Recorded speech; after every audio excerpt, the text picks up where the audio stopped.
Bonjour tout le monde. Alors, au mois de mai déjà, j'avais commencé à faire des vidéos pour rendre compte des manifestations qui ont lieu en Allemagne euh, de contestation des mesures liberticides liées au Covid-19. Et donc, compte tenu de ce qui s'est passé récemment, je me sens appelé à revenir sur ce sujet, puisque, comme vous le savez sans doute, il y a eu une énorme manifestation contre les mesures liées au Covid-19 samedi dernier, donc le 1er août, à Berlin, euh, qui est vraiment un événement gigantesque et qui va nous donner beaucoup d'espoir et sur lequel voilà, je vais revenir dans cette vidéo, donner des chiffres, donner quelques éléments factuels sur quelques protagonistes du mouvement de résistance à ce qu'on peut appeler la dictature sanitaire qui a lieu partout en Allemagne et donner des informations sur le déroulement de cette vidéo et son traitement médiatique. Alors, tout d'abord, quelques mots sur le contexte allemand. Il faut savoir qu'en Allemagne, les chiffres de décès dus au Covid-19 sont très faibles, hein, au moins 3 fois inférieurs à ce qu'on a en France, puisque les chiffres officiels, qui sans doute sont exagérés, même ceux-là, sont de 9200 morts. Hein. Donc 9200 morts en Allemagne, à ce jour, dus au coronavirus. Et malgré cela, les mesures restrictives en Allemagne sont tout à fait considérable, hein, notamment avec le port du masque obligatoire récemment, qui paraît totalement disproportionné et scandaleux, chez nous aussi évidemment, mais là-bas à plus forte raison, puisque, comme je le disais, le nombre des morts est relativement faible par rapport aux pays comparables. Donc très fortes mesures répressives prises en Allemagne, dans un pays qui, historiquement et sur une période encore assez récente, a connu des régimes répressifs des libertés et oppressifs, comme le régime de, de l'Allemagne de l'Est, hein, entre 1949 et 1989, et beaucoup d'adultes allemands d'aujourd'hui ont vécu sous ce régime de la DDR, qu'ils appellent là-bas SED régime, du nom du parti au pouvoir à l'époque, et qui était notamment spécialisé dans l'espionnage de la population et dans la restriction des libertés individuelles. Par ailleurs, j'en avais déjà dit quelque chose dans une ancienne vidéo, mais je rappelle qu'en Allemagne, puisqu'en France, on pense toujours à Didier Raoult, évidemment, c'est notre grand médecin alternatif au récit mainstream et des décideurs politiques, Didier Raoult, que je soutiens évidemment. Mais en Allemagne, il y a des tas de Didier Raoult en fait, qu'on connaît pas tellement ici, mais j'en citais quelques-uns, mais on pourra en trouver facilement euh, une dizaine, je pense, vraiment de figures qui sont des médecins, des spécialistes de domaines médicaux, tout à fait pertinents et légitimes pour parler de ce sujet, et qui ont pris la parole publiquement par des vidéos, des articles, des livres même, pour dénoncer les mesures délirantes hein, et oppressives prises dans le cadre, soi-disant, de la lutte contre le Covid-19. Donc, en particulier, on peut citer, lui j'en ai déjà parlé dans une vidéo précédente, mais monsieur Sucharit Bhakdi, qui est d'origine thaïlandaise et qui a vraiment dénoncé avec la plus grande fermeté, qui lui est épidémiologue et microbiologiste, qui a dénoncé avec la plus grande fermeté les mesures prises par le gouvernement allemand et Angela Merkel de lutte contre le coronavirus qu'il estime absolument disproportionné, sans aucune commune mesure avec la réalité. Après, il y a également ce médecin légiste qui a fait parler de lui. Donc c'est quelqu'un qui a notamment pratiqué, donc c'est un légiste, donc spécialiste de médecine légale, et qui a donc pratiqué des dissections sur des personnes décédées du Covid-19, et qui, dès le mois d'avril, insistait sur le fait qu'il n'y a absolument pas de crainte particulière à avoir vis-à-vis du virus, qui n'est pas plus dangereux qu'une grippe ordinaire, et qui n'atteint que des personnes au système immunitaire préalablement très amoindri, affaibli.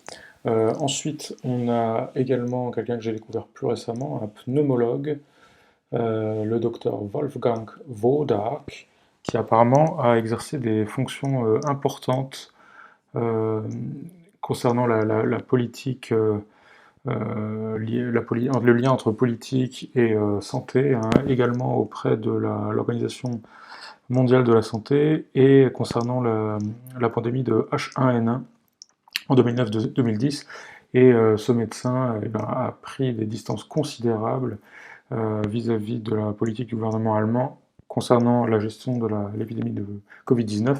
Et je vous recommande chaudement, pour ceux parmi vous qui ont la chance de comprendre l'allemand, l'interview du docteur Wodark que je mets en lien, et vous verrez que c'est quelqu'un qui dénonce avec la plus grande fermeté toutes les mesures absolument délirantes qui sont prises actuellement, notamment le port du masque, puisqu'il considère que aujourd'hui l'épidémie n'existe tout simplement plus, il n'y a absolument plus rien à mesurer, plus rien qui puisse être observé voilà, en Allemagne. Ensuite, on a encore le docteur Bodo Schiffmann, qui lui a également beaucoup fait parler de lui et a cofondé récemment avec d'autres médecins allemands un collectif de médecins donc je vous invite à connaître et à faire connaître, hein. Donc je mets évidemment en lien dans la description le lien vers leur site. Je mets également tous les documents que j'évoque comme l'interview du Dr Wodarg, mais donc vous trouverez en lien le site de ACU 2020, hein, qui veut dire en allemand Ärzte für Aufklärung, médecin pour faire la lumière, donc sur la gestion de la soi-disant épidémie. Et ce site dispose également d'une version française, et ils ont fait une déclaration de politique générale, j'ai envie de dire extrêmement contestataire, hein. Ce sont de nombreux médecins spécialistes qui se sont exprimés de façon extrêmement contestataire vis-à-vis de la politique du gouvernement allemand, et vous trouverez leur texte en français et la vidéo en allemand sur le site dont je mets le lien dans la description. Je me tourne maintenant vers la question: qui a manifesté samedi dernier, hein, qui était dans la rue à Berlin?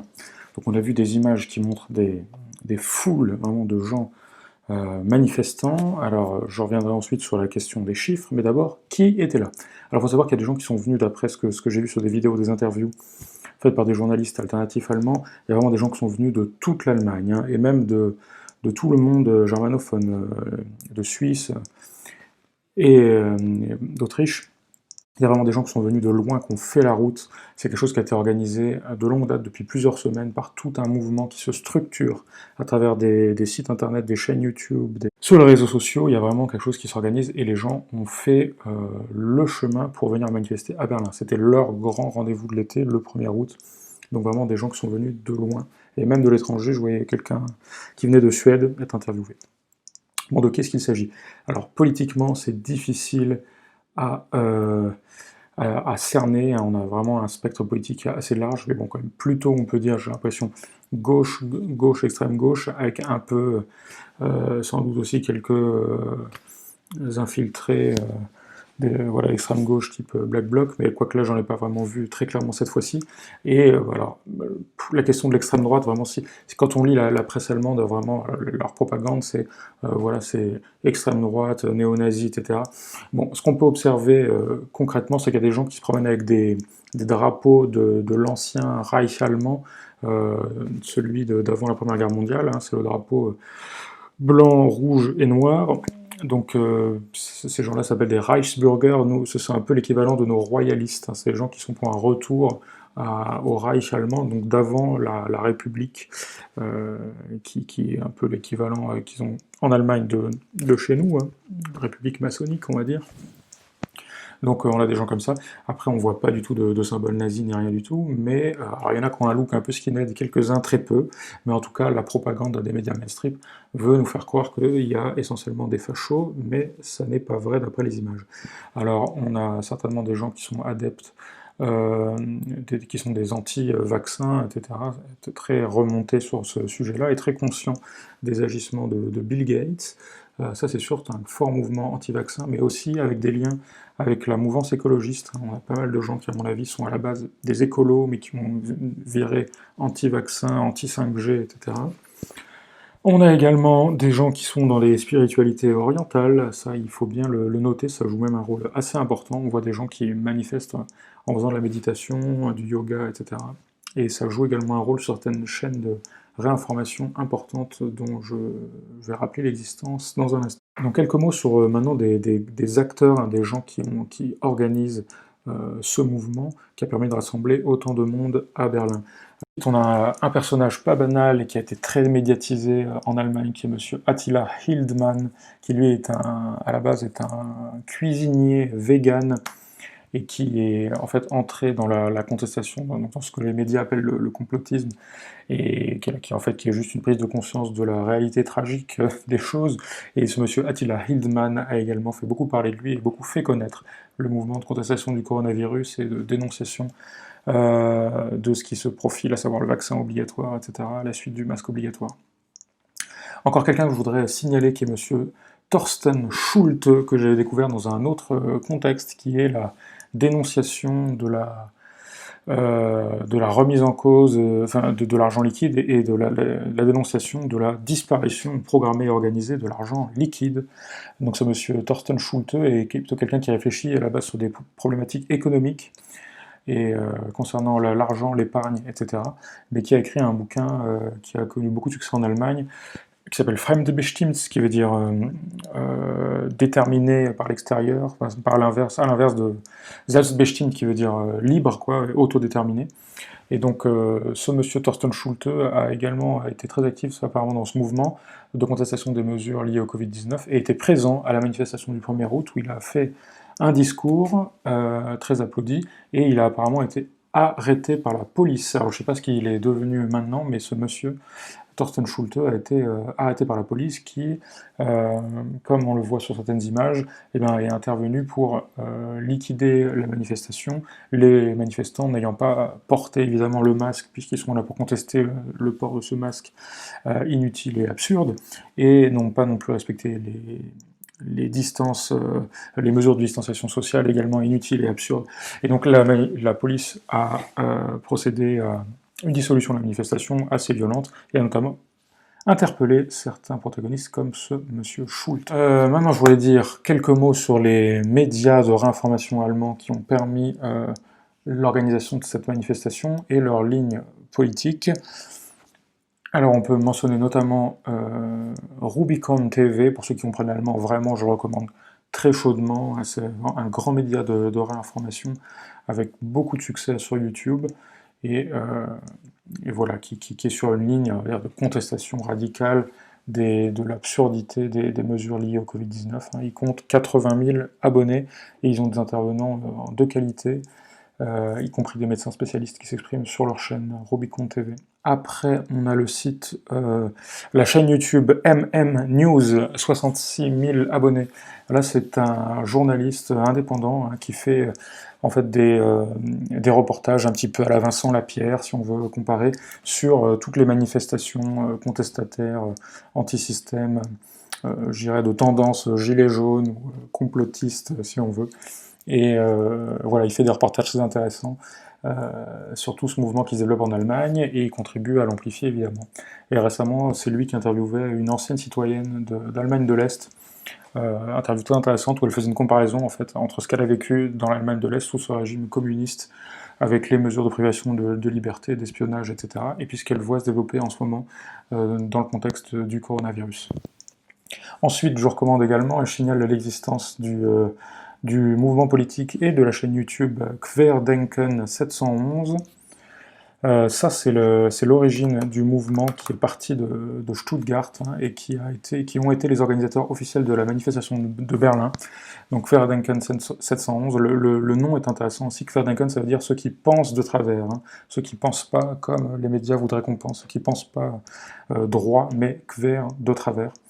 Et donc voilà, ils ont une chaîne YouTube très intéressante avec 30 000 abonnés, et c'était, je crois bien, si je ne me trompe pas, les organisateurs officiels de la manif de Berlin du 1er août. Donc quant au déroulement de la manifestation, on peut dire que ça s'est déroulé dans un premier temps de façon très pacifique, hein, avec des gens qui défilaient, des slogans, quelques sittings, des discours, et puis assez vite en fait, quand ils ont commencé à défiler, enfin sur la fin de l'après-midi, la police, comme je le disais, est intervenue pour interdire officiellement la manifestation et dégager les manifestants qui ont donc fait un sitting, ont refusé de se laisser virer, et jusque tard dans la nuit, donc les policiers ont essayé de dégager les manifestants qui occupaient la rue. Maintenant sur la question de la guerre des chiffres, alors vous avez peut-être déjà eu l'info par ailleurs, mais donc on constate, alors c'est souvent comme ça sur des manifestations, sur des sujets très, très polémiques, c'est très compliqué à assumer pour le système en place, mais donc il y a un éloignement entre les chiffres officiels, enfin les chiffres des organisateurs et les chiffres de la police qui est hallucinant, donc les organisateurs parlent de 1,3 million, et la police seulement de 20 000 participants, si ce n'est de 15 ou 17 000. Donc probablement c'est quelque chose entre les deux, mais en tout cas 20 000 c'est vraiment ridicule par rapport aux images qu'on a pu voir avec la comparaison avec les images de la Love Parade. Vraiment, on peut penser qu'on est sur des centaines de milliers de manifestants, on peut le penser très raisonnablement. Voilà. Mais donc les médias allemands minimisent de façon scandaleuse et évidemment politique et polémique le chiffre de cette manifestation qui est un immense succès pour tous ceux qui, comme moi et vous, je le crois aussi, sont contre ces mesures insupportablement liberticides liées à la soi-disant épidémie. Bon, avant de conclure, encore un mot sur le traitement médiatique qui est fait de cette manifestation en Allemagne, alors que ce soit chez les médias allemands, ou français ou autres, ou de langue anglaise. Globalement, bon, il faut reconnaître qu'il y a quand même un traitement qui est existant, il n'y a pas absolument rien, y compris en France, hein, on aurait pu s'attendre à ce que ce soit presque totalement passé sous silence. Bon, il y a quand même quelques articles, mais voilà, il parle évidemment de chiffres dérisoires, 15 000, 20 000, pas mal d'articles qui insistent sur le fait que des policiers auraient été victimes de violences. Alors, j'ai pas trouvé grand-chose là-dessus, mais on peut supposer que c'est au moment où les policiers ont voulu évacuer les manifestants, il y a dû avoir des violences sur la fin de la soirée, et des policiers auraient été blessés, donc ça c'est au premier plan d'un certain nombre d'articles en français. Après, il y a des articles en allemand qui reviennent sur le public, hein, alors en insistant sur le fait qu'il y aura beaucoup de gens d'extrême droite, ce qui n'est pas vraiment vrai.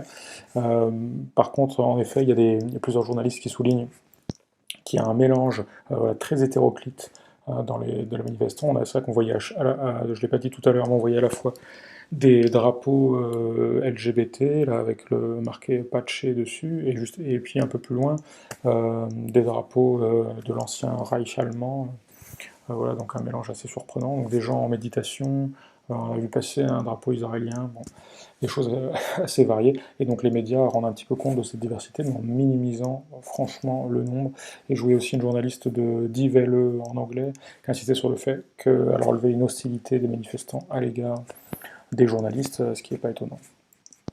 Donc voilà, pour finir, je dirais que cette manifestation, et d'après l'image qu'on peut s'en faire d'après les médias alternatifs et d'après les médias mainstream, c'est qu'on a une société allemande qui est extrêmement divisée, avec des gens qui sont très très bien réinformés par un système de réinformation extrêmement efficace en Allemagne, avec toutes les chaînes que je vous ai mentionnées, et évidemment bien d'autres que je ne connais pas ou que j'ai juste croisées rapidement. Donc voilà, une société très consciente de toutes les manigances qui existent, et de la disproportion vraiment criante entre les mesures qui sont prises par le gouvernement et la très très faible réalité de l'épidémie en Allemagne. Et de l'autre côté, bien sûr, eh ben, quand même une masse encore très importante de citoyens qui croient ce que raconte la presse mainstream, qui passe son temps à expliquer que l'épidémie reprendrait, qu'il y aurait un risque d'augmentation de l'épidémie en Allemagne, que le pouvoir serait inquiet d'une augmentation, ce que les chiffres ne permettent pas de prouver, bien sûr, mais c'est le récit qui est entretenu en permanence.